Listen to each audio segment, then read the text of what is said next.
Merci beaucoup, nos frères et sœurs, partout où vous nous suivez.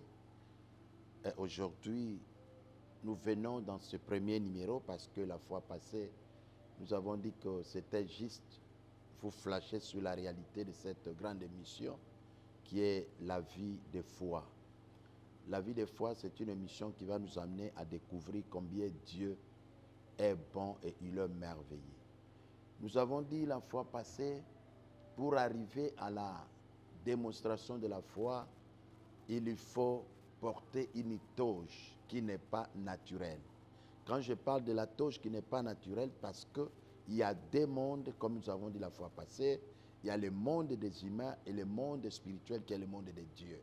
Et pour accéder à ce monde de Dieu, il faut à tout prix avoir la foi. Voilà pourquoi le Seigneur dit, sans la foi, personne sera agréable à Dieu. Et pour dire tout simplement, pour être agréé par Dieu, il faut la foi.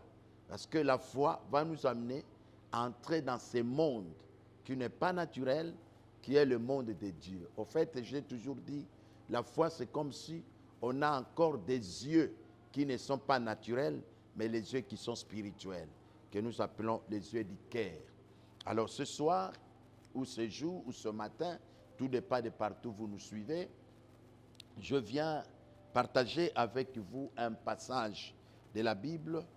Nous voulons introduire ce message dans 1 Roi chapitre 18, le verset 36 à 38. 1 Roi chapitre 18, le verset 33, 36 à 39. La Bible nous dit clairement ce qui suit. La Bible dit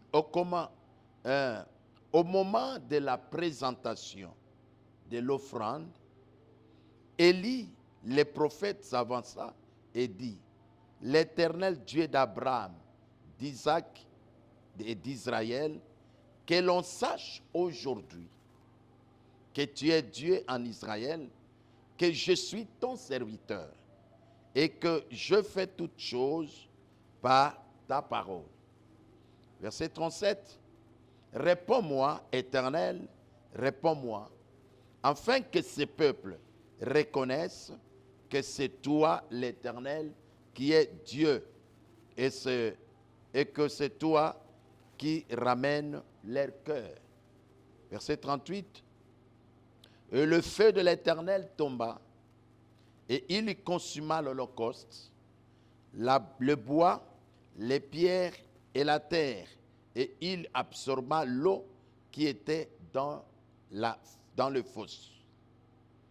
Le verset 39, quand tout ce peuple vit cela, ils tombèrent sur leur visage et dirent, c'est l'Éternel qui est Dieu, c'est l'Éternel qui est Dieu. Que Dieu soit béni pour ces morceaux de la parole de Dieu. Nous prions le Seigneur. Jésus, merci pour ce temps, pour ce moment très précieux que tu as disposé pour nous. Nous voulons partager avec nos frères et sœurs partout où vous êtes dans le monde. Permettre que cette parole puisse visiter chacun de nous, puisse toucher chacun de nous et que le cœur soit visité, soit touché. Au nom puissant de Jésus-Christ. Amen. Gloire au Seigneur. Si tu peux dire Amen là où tu es, le Seigneur va tuer toute sa gloire. Vous savez, bien-aimés, le verset ou le passage que nous venons de lire, c'est un verset où Élie, le Tishbite, se trouve devant une situation inconcevable, une situation compliquée, où il y avait un grand nombre de prophètes de Baal qui avaient pris l'assaut et le monopole pour dominer tout ce qui était de Dieu. Et la Bible même souligne que ceux de Dieu, c'est-à-dire le prophète, étaient morts. Plusieurs prophètes de Dieu étaient morts par le vent qui était à l'époque de Jézabel, qui était la femme d'Akab, dont le roi régnait à Samarie. Et allez-y comprendre que pendant cette période, Élie se retrouve seul. Il a fait même une prière en disant à Dieu que Seigneur, je suis resté seul comme prophète de Baal, comme prophète de Dieu, entouré de plus de 450 prophètes de Baal qui sont en train de me faire la guerre. Oh, Dieu lui a dit, attention Élie, en dehors de toi, il y a encore 7000 qui n'ont pas encore fléchi. Mais le problème ici, c'est quoi? Élie, devant une situation compliquée, où le prophète de Baal avait tellement de l'ampleur, on ne pouvait pas savoir, on ne pouvait plus comprendre qu'est-ce qui arrive. Alors, un homme de foi. Nous prenons Élie aujourd'hui comme un exemple sur la vie de foi. Alors, cet homme Élie, bien qu'il était resté seul, c'est pourquoi dans la foi, il y a une expression qui se dit, la majorité des hommes est minime par rapport à la minorité de Dieu. Ah, gloire au Seigneur. Parce que tu peux être seul devant tout le monde, qu'il soit nombreux ou pas. Mais si tu es du côté de Dieu, écoute-moi frère, tu es majoritaire. Donc le nombre ne compte pas devant Dieu, mais plutôt sa dimension de foi qui te rend majoritaire. Élie était seul face à 450, mais devant le combat par sa suite, nous allons comprendre que Élie était devenu majoritaire. Oh, il était seul devant les hommes. On a fait la description qu'Élie était seul. Devant les hommes, tu te dis que je suis seul. Je n'ai pas quelqu'un qui peut m'aider. Je n'ai pas un soutien. Je n'ai pas quoi que ce soit, je ne sais pas. Mais sachez-le bien que c'est Dieu a besoin de nous faire toujours du bien. Et quand il nous fait du bien, il ne laisse pas que le diable puisse nous distraire. Il ne laisse pas que le diable puisse nous détruire. Mais parce que ce Dieu-là, il est merveilleux. Il est puissant. Écoute-moi, frère. Ce qui arrive, Élie se lève. Il commence à donner l'ordre en disant qu'aujourd'hui que l'on sache que tu es Dieu. Réponds-moi, ô Éternel. Comment l'Éternel va lui répondre? Parce que Dieu avait besoin, Élie avait besoin d'activer Dieu. Je dis à quelqu'un aujourd'hui, la première des choses qui fait que Dieu soit activé, la chose principale et capitale qui active Dieu dans son action pour se manifester, c'est la foi. Élie, avec la foi, il a donné ça. Mais il y a un principe qui me démontre la dimension profonde de la foi. Le principe c'est lequel? C'est le principe que nous appelons la compétition. La foi a un caractère compétitif parce que on ne peut pas parler de la foi s'il n'y a pas la compétition. On ne peut pas engager la foi s'il n'y a pas la compétition. C'est pourquoi la foi n'intervient que là où il y a la compétition. Parce que le prophète de Baal veut maintenant exterminer ou effacer Dieu, effacer le prophète de l'Éternel, et lui s'élève dans une compétition. C'est pourquoi je vais dire aux amis, vous qui suivez la vie de foi, dans la vie de foi, il y a une spécialité, la compétition. Parce que la foi s'exerce et se manifeste là où il y a des compétitions, là où il y a le défi, là où l'ennemi ou les hommes sont en train de nous défier, sont en train de nous amener pour nous coincer, c'est là où intervient la foi. Voilà pourquoi je dis la foi a un caractère compétitif. La foi a un caractère compétitif parce que s'il n'y a pas la compétition, il n'y a pas l'action de foi. S'il n'y a pas la compétition, il n'y a pas l'œuvre de la foi. Donc Élie vient dans une compétition pour faire la démonstration de foi. La foi, c'est une démonstration qui fait que l'homme quitte dans les sphères ou dans les statuts ou dans la considération humaine, mais il monte dans la dimension que les hommes ne peuvent pas arriver. Et là, Élie s'est levé, bien que les prophètes de Baal ont fait des incantations, ils ont fait tout ce qu'ils pouvaient faire, ils ont combattu, ils ont parlé. Élie leur a dit, mais écoute, peut-être il se pourrait que le Dieu de Baal, votre Dieu, dort encore. Oh, gloire au Seigneur. Élie comprenait que son Dieu ne dort jamais. La Bible dit qu'il ne dort jamais, il ne somnole pas. Il est toujours à l'état de veille. Parce que l'homme de foi considère Dieu dans cette dimension. Le Dieu de l'état de veille. Le Dieu qui ne dort jamais. Le Dieu qui répond aux besoins des hommes. Le Dieu qui est toujours, alors toujours, tout près de nous pour nous porter des secours devant des situations qui sont compliquées. Oh bien-aimé, aucune situation ne sera compliquée devant un homme qui a la foi. La vie de foi est excellente et indispensable. Élie a annoncé il a dit peut-être il dort, peut-être il s'est déplacé, peut-être c'est quelque part. Il les amenait dans l'ironie pour les faire voir que non, écoute, votre Dieu a de limites. Voilà la dimension de celui qui a la foi. Lorsqu'on a la foi, on ne regarde plus en face le combat, on ne regarde plus la force de l'adversaire, mais au contraire, la foi réduit la force de nos adversaires. La foi ramène que nos adversaires soient réduits. Parce que lorsque tu as la foi, tu vois l'immensité et la grandeur de Dieu. Le Dieu créateur, le Dieu de toute puissance, le Dieu qui a la suprématie sur toutes les choses. C'est-à-dire, un homme de foi comme Élie, il ne pouvait pas regarder le nombre de prophètes de Baal.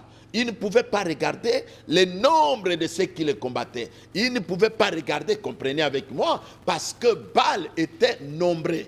Ils étaient plus de 450, d'accord. Mais en dehors de cet appui, ils avaient aussi Akab et sa femme Jézabel qui étaient derrière. C'est-à-dire, la manière dont Baal était, c'est une manière très efficace, très forte. Et Baal était puissant. Parce qu'il se disait, non, aujourd'hui, on va mettre à l'état de nuit Élie et ses prophètes. Et bien aimé, Élie, par la foi, il a vécu, il a donné solution, il a donné des réponses. C'est pourquoi je vais dire à mon frère et ma soeur, partout où tu es, ce n'est pas les nombres qui comptent, parce qu'ils sont nombreux et que toi tu es seul. Ce n'est pas ça, mais la foi te suffit pour booster beaucoup de choses qui peuvent compliquer ta vie. La foi te suffit, même en étant seul, je peux changer beaucoup de données. Élie était seul, le Baal était plus de 450, mais eux ne pouvaient pas le renverser. Pourquoi? Parce que Élie avait la foi. Et vous savez, lorsqu'on a la foi, on amène la compétition, c'est-à-dire on change l'orientation de la compétition. Ce n'est plus toi qui combats, mais plutôt c'est Dieu. Parce que la foi t'amène dans le monde de Dieu. En étant dans le monde de Dieu, tu commences à maîtriser. Je vais dire à quelqu'un ici que Dieu maîtrise tout, parce que c'est lui le créateur. Or, il n'y a que la foi qui nous amène à s'identifier à Dieu. Lorsque quelqu'un a la foi, il entre dans l'identification de Dieu. Parce que la foi, des fois, je la définis comme un bâton. Vous voyez, je vois un arbre. Dans cet arbre-là, il y a plein de fruits. Et je vois ma taille n'arrive pas à cueillir ces fruits. Je n'ai pas une taille qui convient. Et je dois maintenant emprunter un petit bâton qui doit m'amener à cueillir ces fruits. En prenant le bâton, c'est les rallonges qui m'amènent vers les fruits dont j'ai besoin. C'est ça la foi. Là où l'homme est limité, là où l'homme ne peut pas arriver, la foi c'est les rallonges qui t'amènent jusqu'à recevoir tout ce que Dieu a prévu pour toi. Recevoir tout ce que Dieu a mis devant toi comme destinée. Parce que chacun de nous a sa destinée et à sa bénédiction. Mais Élie, il a compris que comme la foi a une dimension de caractère compétitif, il était en train d'engager le combat. Et lorsqu'on évolue, on va remarquer que Élie, il amène la foi encore dans la dimension de l'offensivité et de la défensivité. Au fait, quand je parle de l'offensivité, c'est quoi? C'est offensif. Quand on dit il était offensif, c'est-à-dire il attaque. Il dit que Seigneur, que l'on sache, voyez, que l'on sache, oh réponds-moi éternel, réponds-moi éternel. Une telle expression de réponds-moi, c'est offensif. Il était en train d'attaquer. Pourquoi l'homme de foi attaque? Parce que l'attaque de l'homme de foi suscite le miracle surnaturel. L'attaque de l'homme de foi fait que le surnaturel descende sur la terre. Vous comprenez?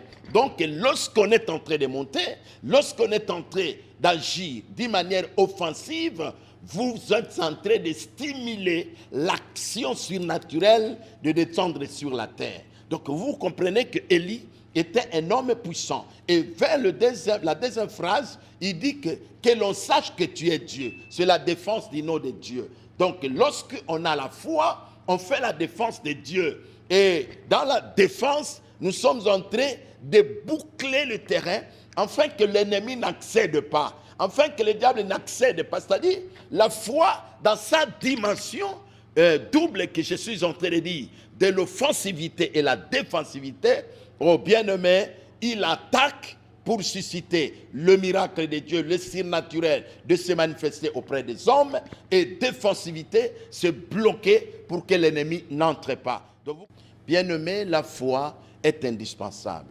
Parce que, vous savez que celui qui a la foi, il est en train de comprendre que la victoire est dans mon camp. C'est comme je viens de le dire.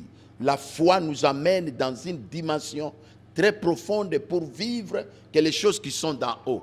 Et la foi va t'amener dans la dimension de minimiser tout ce qui sont en train de te faire la guerre. Et lorsque Élie a compris toutes ces choses, il s'est levé, il a prononcé des paroles. Et la Bible nous démontre que le Dieu d'Élie était descendu. Il a fait descendre le feu sans que lui puisse citer le feu. Tu vois la foi. La foi n'a pas besoin d'aller dans des détails de petites choses. Mais la foi amène la globalité. Quand quelqu'un a la foi, il dit un mot et la chose s'accomplit. C'est de la même manière que vous êtes en train de nous suivre là. Même si tu étais devant une situation qui était tellement compliquée, tu te dis que est-ce que ça va aller? Mais oui, est-ce que Élie pouvait dire ça va marcher?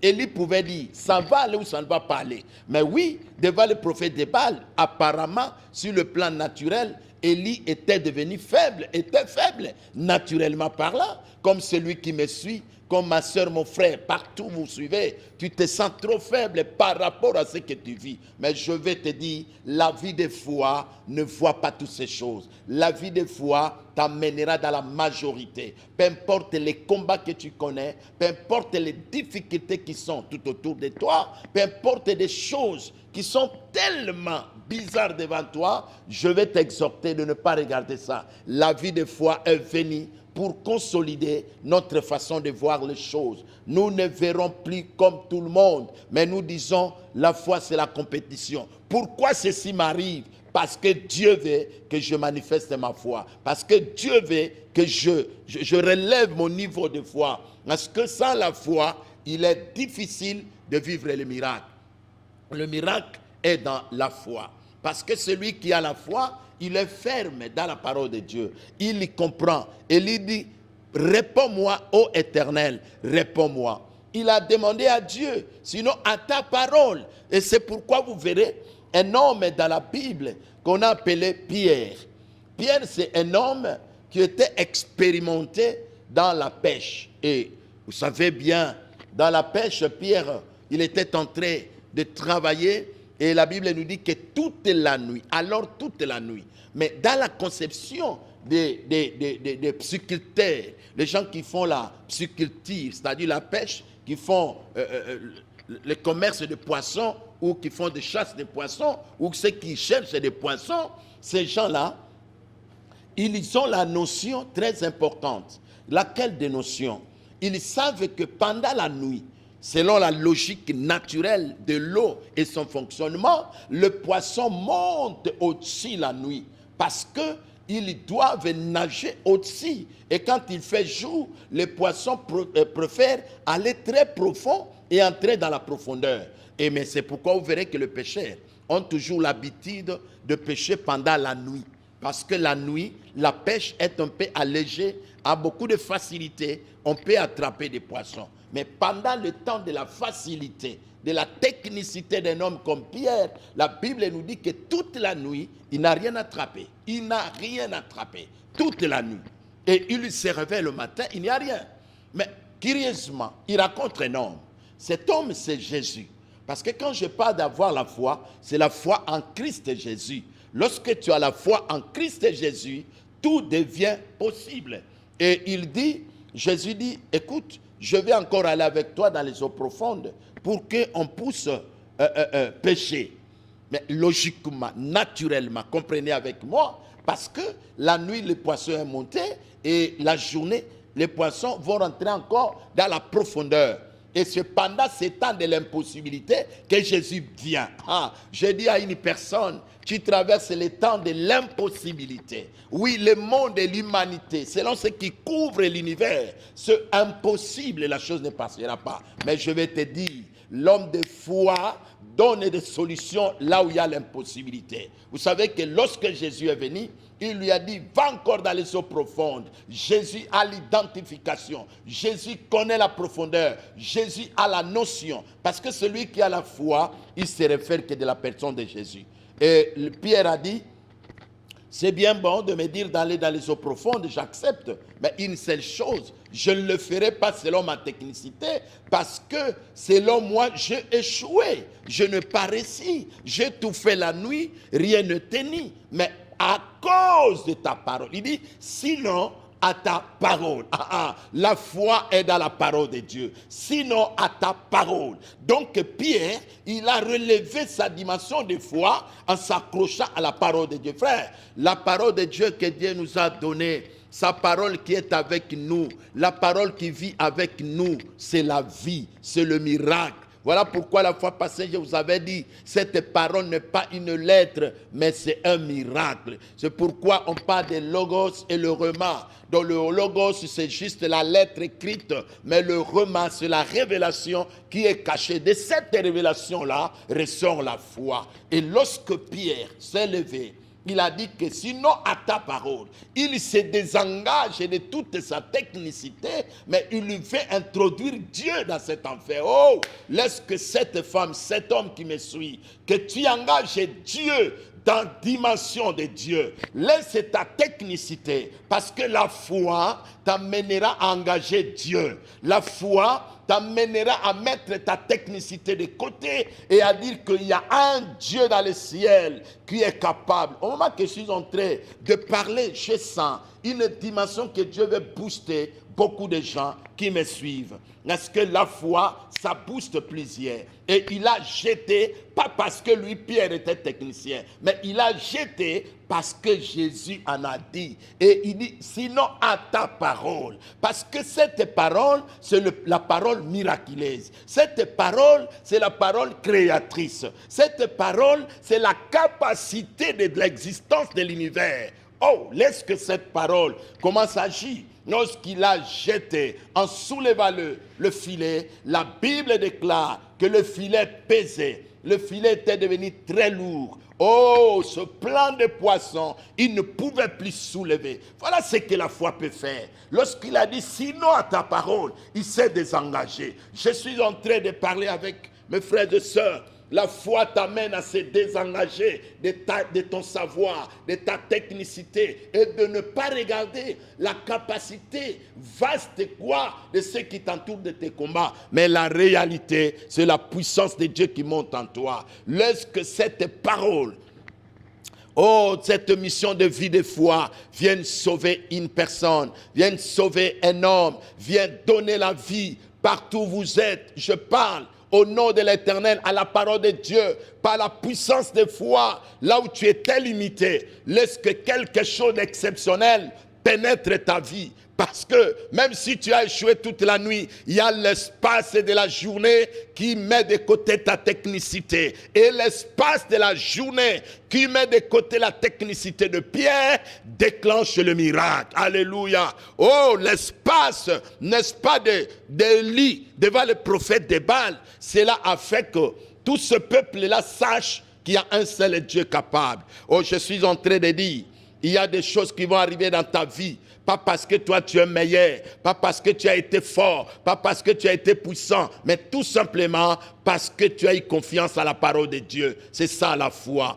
Lorsque tu as la confiance à la parole de Dieu, ça va ressusciter et susciter même les choses qui ne vivaient pas. Oh, je suis en train même de dire, au moment que je parle, ceux qui me suivent partout, vous suivez, n'est-ce pas, cette mission, la vie de foi, que la résurrection passe, que le miracle passe, que quelque chose d'exception passe, que la main de Dieu se manifeste. Sans la foi, nous ne ferons rien. Sans la foi, nous n'agirons, nous n'irons pas quelque part. Sans la foi, il n'y aura rien du tout. Je suis en train de proclamer la puissance de foi. La vie de foi, c'est une puissance. La vie de foi, c'est une grâce. La vie de foi, ça nous amène dans la profondeur. La vie de foi, c'est une vie de compétition. Et que toi, si tu comprends que par la foi, je suis dans la compétition, ne recule plus. Il ne faut pas reculer. Élie n'a pas reculé. Il a avancé, peu importe le nombre de balles. Élie n'a pas reculé. Il a avancé, peu importe ces gens. Que Dieu vous bénisse. Et les prochains numéros, on va vous apporter encore l'exemple d'un homme de foi. Aujourd'hui, nous avons parlé de Élie, qui était un homme de foi. Il n'a pas regardé l'immensité des nombres des prophètes de Baal. Il n'a pas regardé l'appui qu'avait le prophète de Baal, qui est l'appui des rois Akab et sa femme Jézabel. Mais il a dit, moi, avec mon Dieu, tu peux être seul, mais tu es majoritaire avec Dieu. Avec Dieu, nous sommes majoritaires. Oh, laisse que la vie de foi couvre ta vie. Toi qui étais désespéré, reçois l'espoir, reçois la grâce, reçois la puissance et que la main de Dieu se manifeste encore davantage. Je vais prier pour toi partout où tu nous suis et partout tu suis école de foi où nous disons la vie de foi. Parce que la vie de foi, c'est toute une école qui a commencé maintenant. On va vous emmener dans les eaux profondes pour comprendre qu'il y a encore moyen là où tu as perdu avec la foi. Père éternel, je bénis ton nom. Laisse que ma soeur, mon frère, laisse que tous ceux qui me suivent, tous ceux qui ont été abandonnés, affaiblis, fatigués dans leur vie, oh, ils n'avaient plus de l'espoir. Lorsque la vie de foi en Christ Jésus pousse encore relever le niveau et que l'espoir puisse renaître. Ayez la foi en Christ et relevez-vous. Même si ils sont nombreux, même si les combats sont nombreux, il y a l'action défensive et offensive de Dieu. Il y a la compétition que la foi apporte. La foi aime la compétition. Là où il y a la compétition, reçois ton miracle. Là où tu nous suis, reçois la puissance de Dieu qui te touche et qui est en train de changer les données dans ta vie. Oh, que la main de l'Éternel soit visible dans vos vies et que le miracle se passe partout où vous nous suivez. Oh, témoignez combien ce Dieu est merveilleux. Témoignez combien ce Dieu est fort. Que mon Dieu vous bénisse et que le miracle soit là. Au nom puissant de Jésus-Christ, notre Sauveur. Ainsi priez. Amen. De partout où vous nous suivez, que Dieu vous bénisse. Nous sommes ouverts. Nous sommes Assemblée chrétienne Centre de foi et nous sommes à Kinshasa, à l'Umete, là où nous œuvrons. Moi, c'est le pasteur Faustin Ikaka. Et si vous avez besoin de nous contacter, nous sommes dans 0243 99 99 26 749. Donc tu peux nous suivre, tu peux nous appeler, tu peux nous écrire et tu peux entrer partout. Le Seigneur vous bénira encore davantage. Que mon Dieu vous bénisse abondamment et soyez nombreux. Abonnez-vous surtout parce qu'il y a la gloire de Dieu qui commence à éclater dans l'émission La vie de foi. Que le Dieu du ciel vous bénisse abondamment au nom de Jésus-Christ. Amen. Merci beaucoup. Le prochain numéro, c'est bientôt, c'est pour bientôt et que Dieu vous fasse du bien. Merci et ciao.